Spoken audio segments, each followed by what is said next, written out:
Yashdeep restaurant में आता है। वह अनुपमा को लैपटॉप फाइल चेक करते हुए देखता है। वह कहता है कि वह ऐसा करेगा। अनुपमा कहती है कि वह सीख रही है जैसा उसने कहा था। उनका कहना है कि यह जरूरी नहीं है कि आप इसे एक दिन में सीख लें।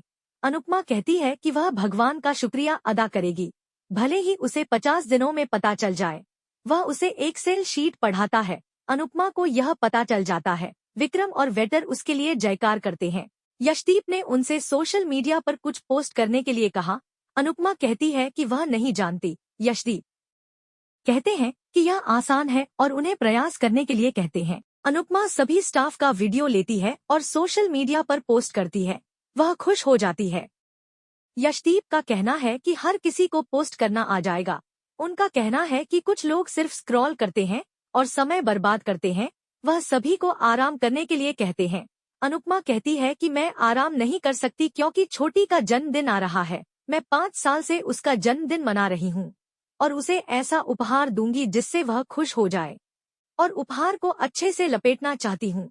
जैसा कि वह कहती थी कि इससे पता चलता है कि कैसे विपरीत व्यक्ति आपके लिए महसूस करता है। वह कहती है कि मुझे रैपिंग पेपर वगैरह लाना है। वह सॉरी कहती है और कहती है कि मैं भावुक हो गई थी। विक्रम कहते हैं ठीक है, हम सब परिवार हैं। यशदीप कहते हैं आध्या और आपकी नजदीकियां बढ़ेंगी। अनुपमा कहती है कि मुझे ऐसी उम्मीद है, मैंने भी ऐसा सोचा था लेकिन ऐसा नहीं हुआ। वह कहती है कि मैंने कभी नहीं सोचा था कि मैं सुपरस्टार शेफ जीतूंगी, और कहती है कि अगर छोटी मुझे माँ कहती है और गले लगाती है तो यह जीत सुपरस्टार शेफ की जीत से बड़ी नहीं है। वह कहती है कि जब तक वह आध्या को नहीं जीत लेती तब तक वह हारी हुई महसूस करेगी। उसे एक संदेश मिलता है और वह यशदीप और अन्य लोगों को बताती है कि किंजल को पदोन्नति मिल गई है। वह आभूषण देखती है और ये सभी आभूषण पूछती है। टीटू कहता है कि यह डिम्पी के लिए है। डिम्पी पूछती है कि आपने इतना खर्च क्यों किया। वनराज पूछता है कि क्या आपने कोई बैंक आवंटित किया था। टीटू का कहना है कि मैं कई सालों से कमा रहा हूँ, लेकिन कोई भी जिस पर पैसा खर्च करता हूँ वह कहता है कि उसने सबके लिए खरीदने की सोची थी, लेकिन सोचा कि वे परेशान हो जाएंगे इसलिए सिर्फ डिम्पी के लिए लाया। उनका कहना है कि वह डिम्पी को भूलने के लिए 5 साल से मेहनत कर रहे हैं, लेकिन भूल नहीं पाए। वनराज कहते हैं कि तुम बहुत चतुर हो। अनुपमा किंजल के पास आती है और उसके प्रमोशन से खुश हो जाती है। वह कहती है कि वे उनकी सफलता का जश्न मनाएंगे। वह कहती है कि मैंने देखा है कि आपने इस प्रमोशन के लिए कड़ी मेहनत की है, दिन रात मेहनत की है, इसलिए मुझे आप पर गर्व है और आपको खुद पर गर्व होगा। किंजल स्वयं अपनी पीठ थपथपाती है। परी पूछती है कि क्या आप खुद को थपथपा रहे हैं। अनुपमा और किंजल बताती है कि वे खुद को प्रेरित करने के लिए ऐसा करेंगी। तोशु उन्हें देखता है और सोचता है कि बहुत जल्द आप उसी गति से नीचे गिरेंगे जिस गति से आप शीर्ष पर गए थे। बा और बाबूजी आभूषणों की जांच करते हैं। बा का कहना है कि यह भारी है।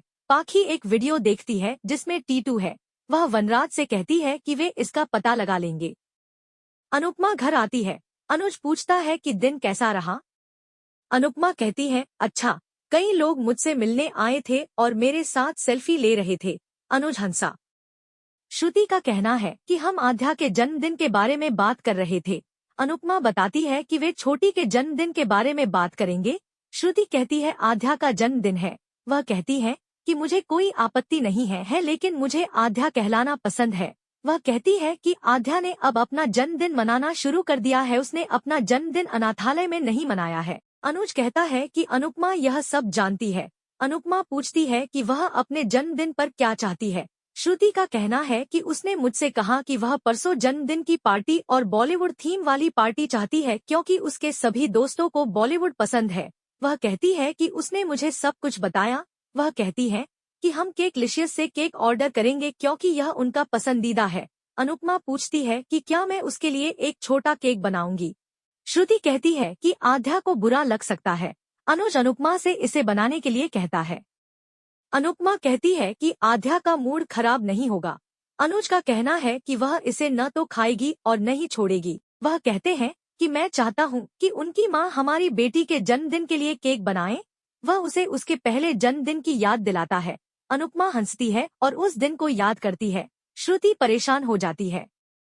अनुपमा उन्हें आगे बढ़ने के लिए कहती है और चली जाती है। अगले दिन वह आध्या के लिए भगवान से प्रार्थना करती है। अनुज अखबार पकड़कर खड़ा है।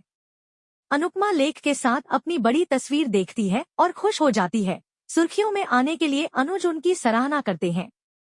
तोशु मेज पर अनुपमा की तस्वीर देखता है और उसे फाड़ देता है और उससे गिलास पोंछ देता है। राहुल ने उसे फाड़ने के लिए उसका विरोध किया। तोशु का कहना है कि वह नहीं जानता था। विक्रम कहता है कि उसके पास कई अखबार हैं और हर जगह एक ही फोटो होगी। अनुपमा पिछली घटना के बारे में बताती है। अनुज अखबार का फ्रेम दिखाता है और उसे हमेशा इसे देखने के लिए कहता है। अनुपमा उसे बताती है कि उसने आध्या का नाश्ता रख लिया है और उसने पालक थेपला बनाया है और उसे आजमाने के लिए कहती है। जाती है। अनुज पालक थेपला खाता है और उसे पसंद है। तोशु अपने दोस्तों को मसाले और चटनी के लिए आते देखता है और वह अपनी जैकेट और धनुष उतार देता है। वह उनके पास आता है और बताता है कि वह चाय पीने आया था। वह उनके साथ बैठता है और राहुल को बुलाता है और ऑर्डर देता है। दोस्त अपनी नौकरी के बारे में बताते हैं और पूछते हैं कि वह क्या कर रहा है। तोशु का कहना है कि वह नौकरी नहीं कर सकता और बड़ा बिजनेस करेगा। वह राहुल को खाना लाने के लिए बुलाता है। राहुल ने ऑर्डर लेने से इनकार कर दिया। विक्रम कहता है कि हम आए हुए ग्राहकों का अनादर नहीं कर सकते और कहते हैं कि एक बार अनुपमा आएगी तो वह संभाल लेगी। वह ऑर्डर लेता है और तोशु और उसके दोस्तों को परोसता है। तोशु ने उसे डांटते हुए पूछा कि शुगर फ्री कहाँ है। विक्रम सॉरी कहता है और उसे लाने चला जाता है। दोस्त ने तोशु से पूछा कि क्या रेस्तरां तुम्हारी मम्मी ने अपनी पुरस्कार राशि से खरीदा है। तोशु कहता है हाँ, इसीलिए उसे वेटरों और कर्मचारियों पर नजर रखने के लिए जल्दी आना पड़ता है। यशदीप आते हैं और उनकी बात सुनते हैं। दोस्त बताता है कि वह भाग्यशाली है कि उसके पास प्रेरक माँ है और बताता है कि उसकी यात्रा अच्छी है। तोशु का कहना है कि उसने उसे सुपरस्टार शेफ में भाग लेने के लिए प्रेरित किया था और उसने उसे अमेरिका भी बुलाया था और वीजा, टिकट आदि भेजा था। दोस्त पूछता है कि तुम्हारी माँ ने मिस्टर ढिल्लों की जगह तुम्हें पार्टनर क्यों नहीं बनाया। तोशु का कहना है कि मालिक मम्मी और मैं हैं। हमने ढिल्लन को उसके अनुभव के कारण प्रबंधक के रूप में रखा है। यशदीप और अन्य लोग हैरान हैं। अनुपमा वहां आती है, उसकी बात सुनती है और क्रोधित हो जाती है।